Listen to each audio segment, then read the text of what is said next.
Bienvenue au starter du jour pour bien démarrer sa journée. Aujourd'hui, n'abdiquez pas. Je crois vraiment que le Seigneur désire nous encourager à toujours aller de l'avant et à ne pas céder à la pression de l'ennemi afin de ne pas abandonner, mais de continuer de vivre la vie que Dieu a pour nous.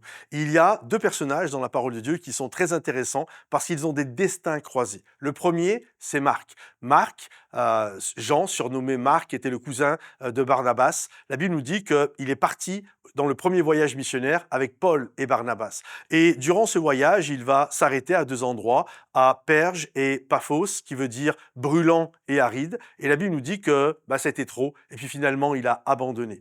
Et c'est terrible. Il a commencé alors que certainement il devait rêver de vivre toutes sortes de choses. Puis vous imaginez un peu les mentors qu'il avait, Paul et Barnabas, c'est quand même fou. Mais il a abandonné, et puis il est retourné chez lui, à Jérusalem, chez sa maman.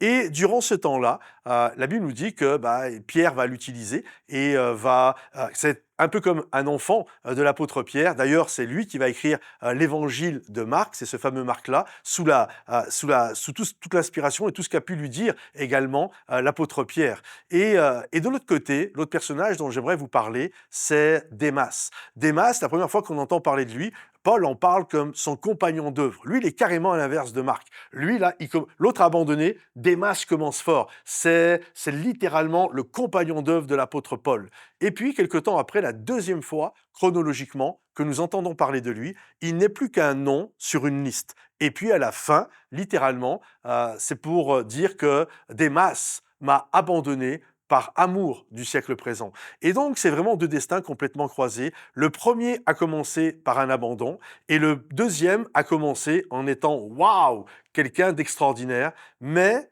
Paul, Marc, excusez-moi, Marc a continué d'évoluer sous la direction, on va dire, de Pierre. Et puis un jour, il a pu redémarrer dans le ministère. Et à la fin, même, Paul va dire de Marc, envoie-moi-le, car désormais, il m'est utile pour le ministère. Comprenez-vous? Donc, il y en a un qui avait commencé en abandonnant, l'autre qui était la future star, entre guillemets, mais à la fin, lui a abandonné et lui a su être renouvelé par Dieu et accomplir la destinée que Dieu avait pour lui. J'aimerais te dire, peu importe là où tu es aujourd'hui, ce qui est important, et c'est ce que la Bible dit, mieux vaut la fin d'une chose que son commencement. Alors, mon ami, même si ça a mal démarré, ou alors même peut-être ça a bien démarré, la chose la plus importante, c'est de bien finir, c'est de bien évoluer. On va tous évoluer, mais dans quel sens va-t-on évoluer? Comme Démas ou comme Marc? Je t'encourage à être comme Marc. Que le Seigneur te bénisse. Si ce message t'a encouragé, pense à t'abonner à notre chaîne YouTube, à liker, partager et commenter. Soyez bénis les amis. À bientôt. Bye bye.